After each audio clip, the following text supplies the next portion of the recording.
Hello, everyone. This is Parrish Alford with the Daily Journal. I'm joined by Logan Lowery, our Mississippi State beat writer, and this is Double Coverage, a production of the Daily Journal, all things Mississippi State and Ole Miss for the next half hour or so. Hey, it's that overlap season. We're going to talk some spring football, although very little of it, because neither of us are able to see much that's going on at these schools. But hey, football you have with you always, and spring practice is underway. And we'll tell you what we know or what we think we know, and we'll talk some basketball and baseball too. Logan, how are you? I'm doing good. Yeah, it's overlap season, and I'm kind of jealous of you, Parrish. You got one team off your plate already with women's basketball losing out already. So I still got that ahead of me. Still got women's basketball, men's basketball, football, baseball. Just ready to see how some of these postseasons end up, and trying to keep up with all this stuff. And like I said last week, you have to write all this stuff down because if you don't, you're going to miss something. There's always a press conference or a game every day for something.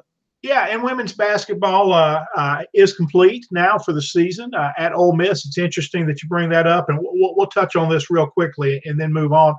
Logan, look, it was a strange season. I've covered a lot of coaching changes, but I've never seen a coaching change where the new staff comes in, the new coach comes in, and you have only three players from the previous year's team.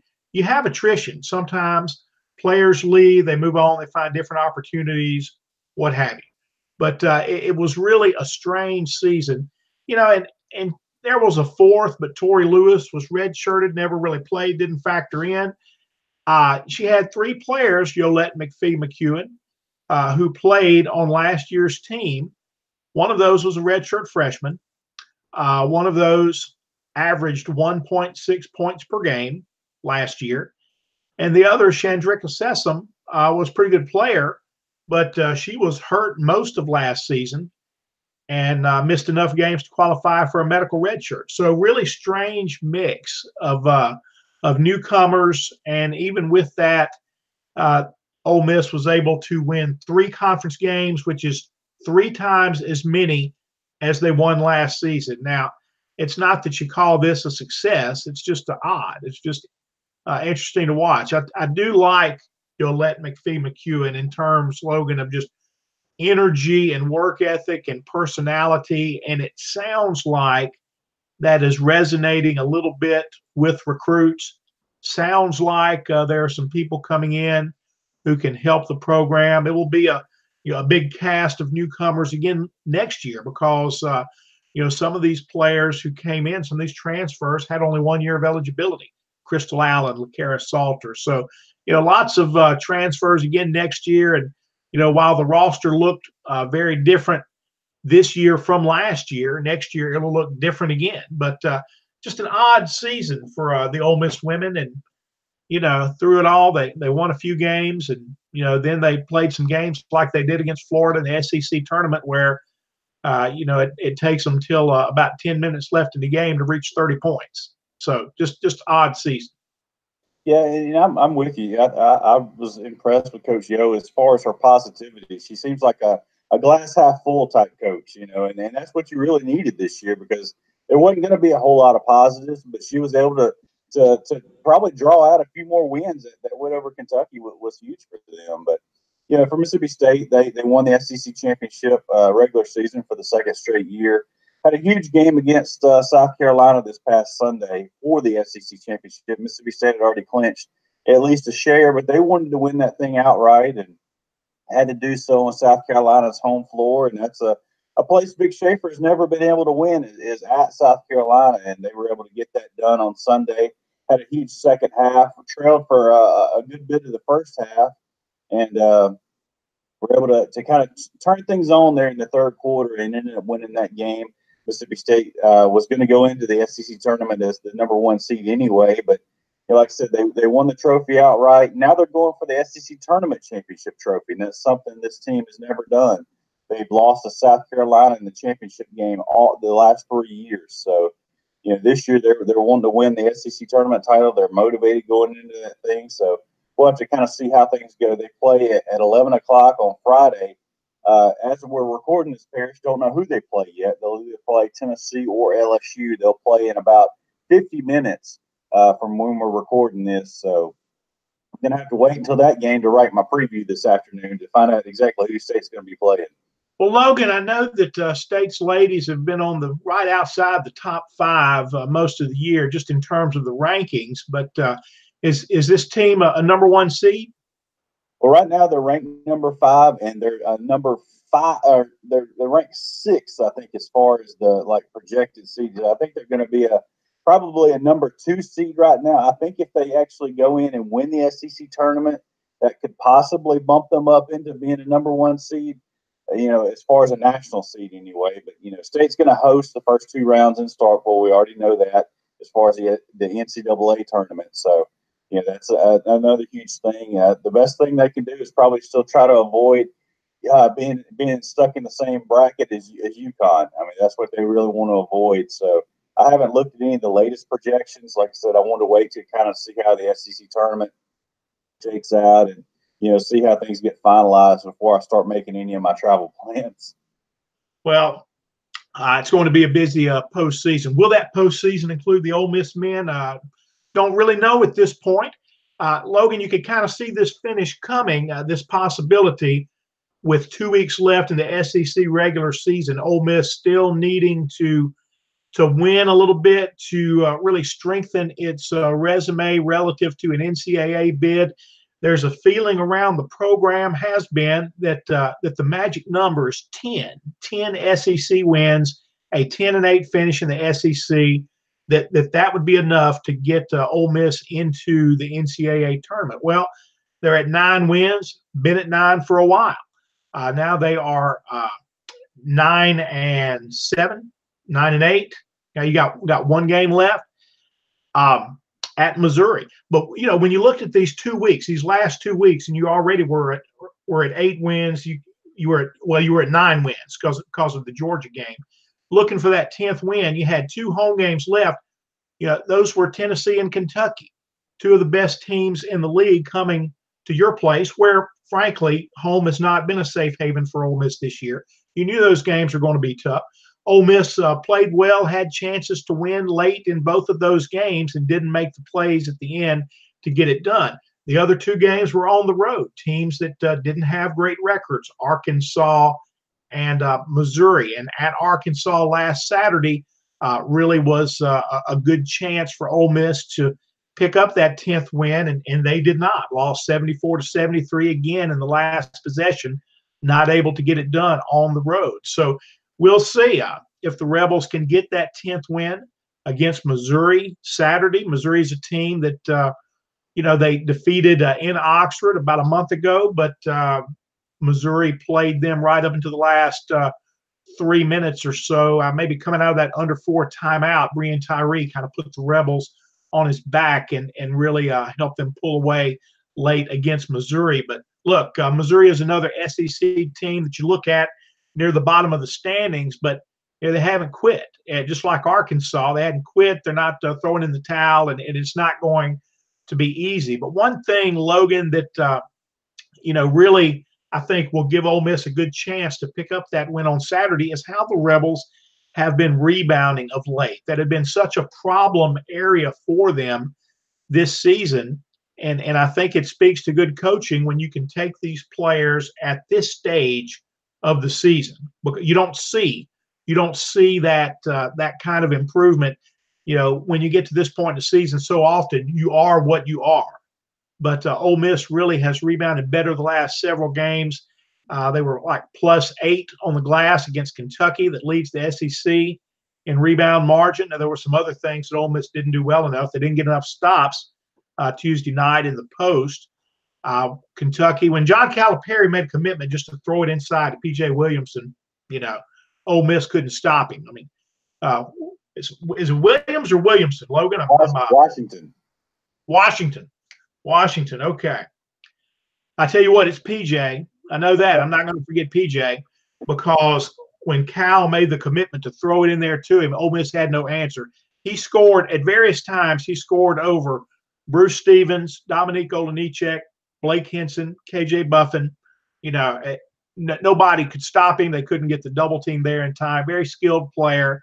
And that was the difference in the game. Kermit Davis kept talking about Kentucky's very athletic wings, and they are good at that position, and they play downhill, and they were able to get to the rim. But look, Kentucky took over that game in the second half when they made the commitment to throw it inside to P.J. Washington, and that was a difference in that game. So can Ole Miss guard the post a little better against Missouri? Maybe. Missouri's not going to be as skilled offensively in the post as Kentucky is.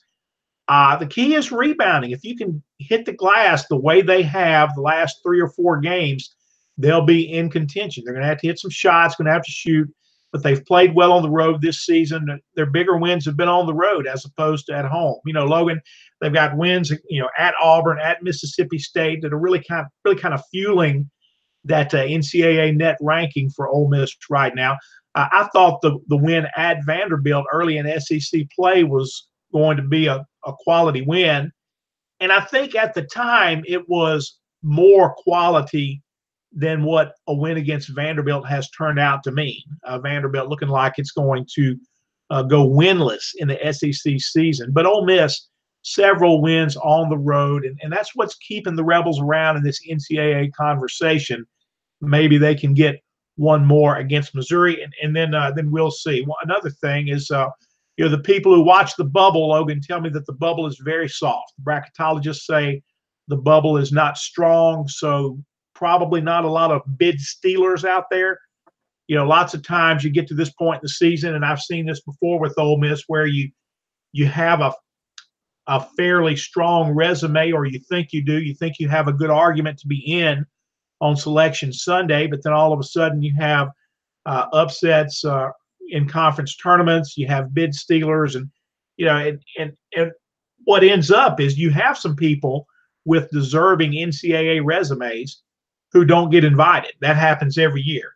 So it would be good for Ole Miss if they could pick up this 10th win, present as strong a case as possible to the committee on Selection Sunday. And 10th win's important, but that's not the end of it. You need to put your best foot forward in the SEC tournament next week in Nashville, and we'll see if the Rebels are able to do that. Yeah, for Mississippi State, they don't have 10 wins either in conference play, but they're probably already in. We talked about that last week with Mississippi State's win over Missouri last week, and that was Mississippi State's last win. They've lost 2 straight, had to go on the road. Schedule makers didn't do them any favors. Parrish had to play the SEC co-champions from last year on the road. Had to go to Auburn, had to go to Tennessee, and Mississippi State did not play well in either of those games. Got down really big at Auburn on this past Saturday. I think they were down, 17, 18 points, and but Mississippi State actually made a comeback in the second half and ended up losing that game 80-75. Mississippi State got back into that thing, made it a close game and kind of went down to the wire. But for a majority of that first half, Mississippi State played awful. And, and that continued when they went to Tennessee this past week. State just wasn't in it for really any of that ball game. Tennessee on senior night, closing out the Admiral Schofield, some of those guys at Tennessee that had a lot of success, ended up losing that game 71-54. And we're down 20 for most of that ball game. And I think a lot of that has to do with just the fact that Mississippi State, the legs are starting to go out for Mississippi State. They've only played 7 players for the last, I think, 6 games now. Without Nick Weatherspoon, they've got a 7-man rotation, and they've only got 3 guards, and those 3 guards are starting to wear out a little bit. You've only got Lamar Peters, you've only got Tyson Carter, you've only got Quindary Weatherspoon. That's your 3 guards. So, you really just don't. Just the loss of Nick Weatherspoon just mixed. He was not only was Nick Weatherspoon Mississippi State's starting shooting guard, he was also their backup point guard. So it threw that rotation all out of chink. Tyson Carter now has to be the starting shooting guard and the backup point guard, and then Quindary Weatherspoon has to be the backup shooting guard. He's the starting wing, and now has to be the backup shooting guard, and you have to play a lot more minutes for Robert Woodard. So, yeah, I don't like Mississippi State's chances in a tournament setting when you have to play back-to-back games like that. I think State's talented, and I think, they could go on a run if they had all their horses, but right now they don't. And like I said, the guard rotation is huge for Mississippi State. And, like I said, those legs have a lot of minutes on them over the last couple of weeks. So, we'll have to see if Nick Weatherspoon gets eligible. I've heard that, things aren't looking good as far as that goes, as far as him coming back this season. We'll have to see if anything changes with that, but there's no new updates as far as, talking to Ben Howland. He's kind of been mum about the whole situation. So Nick Weatherspoon continues to practice with the team, but practicing is not helping them pick up wins the last two ball games. So Mississippi State closes as a regular season out against Texas A&M at home. It's not a game they have to win to get into the tournament, but it's a game that they probably need as far as trying to get a little bit of momentum. You don't want to, lose your last 3 regular season games, go to the SEC tournament.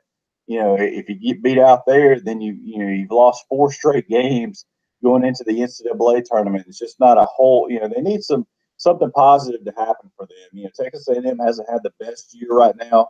And I think, Mississippi State closing things out on senior day for Quindary Weatherspoon and Eric Holman should be, maybe that'll be the motivation that they need to kind of get back on track here a little bit. But, like I said, they picked up their win that they needed last week. Mississippi State coach Ben Howland thought that 9 wins would get Mississippi State in with their non-conference schedule. State's got some really, I think they're had the 6th most quadrant 1 wins in the country. So I think, the schedule actually helped Mississippi State out this year, whereas last year, Mississippi State, the schedule kind of kept them out of the NCAA tournament. So, they played a stronger conference schedule. Their net ranking is really high.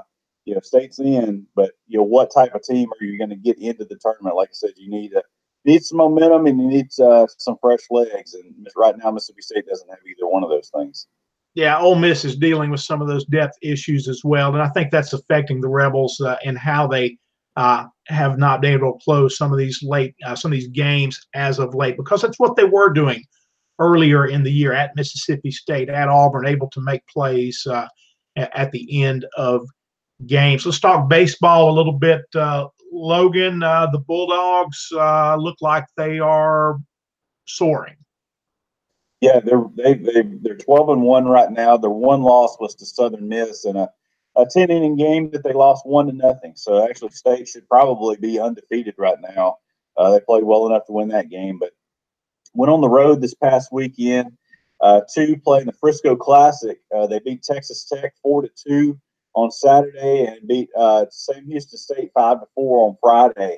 And actually, we're supposed to play Nebraska on Sunday, and it was just so cold there that they just decided for the players' health, those Sunday games. So State didn't get that game in against Nebraska, and they really wanted to get that one in because Nebraska really isn't playing that well right now to start the season. So State wanted to get that one in. They come back and they had 2 midweek games, Parrish, and were able to beat, had a top 20 matchup against East Carolina. Mississippi State wins that game 4-1 on Tuesday, and then they just absolutely blew out Arkansas Pine Bluff 14-1 yesterday.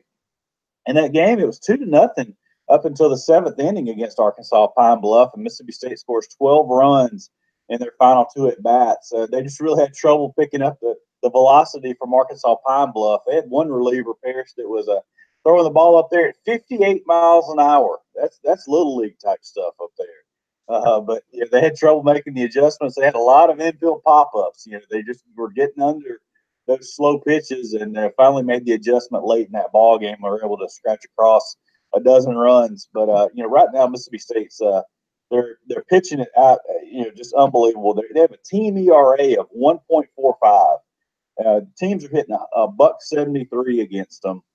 They have 158 strikeouts in 118 innings. They've only issued 30 walks this season in 118 innings. So, they've got really good starts out of JT Ginn, the freshman, the first-round draft pick by the Dodgers. He's 3-0 with a 1.89 ERA.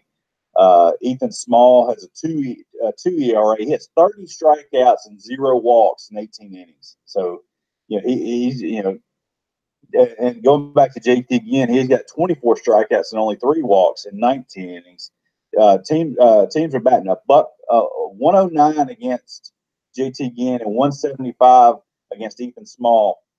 They're just getting great starting pitching. The back end of the bullpen's done well. Cole Gordon's kind of emerged as Mississippi State's closer out of the back end of that bullpen, and and their lineup is hitting 296. So they're hitting the ball well. They go through some spurts where they don't have just the biggest offensive outburst, but they've got enough bats in that lineup that eventually they usually come around. And like I said, that game against Southern Miss a couple of weeks ago, that first game, they needed to scratch across some runs. Got a great start out of Ethan Small, 7 shutout innings, only allowed 1 hit, and they lost that game 1-0. Southern Miss only had 3 hits in the whole ball game, and they were able to scratch across a run when they needed to. That's a game Mississippi State really should have won, and took advantage of that good start by Ethan Small.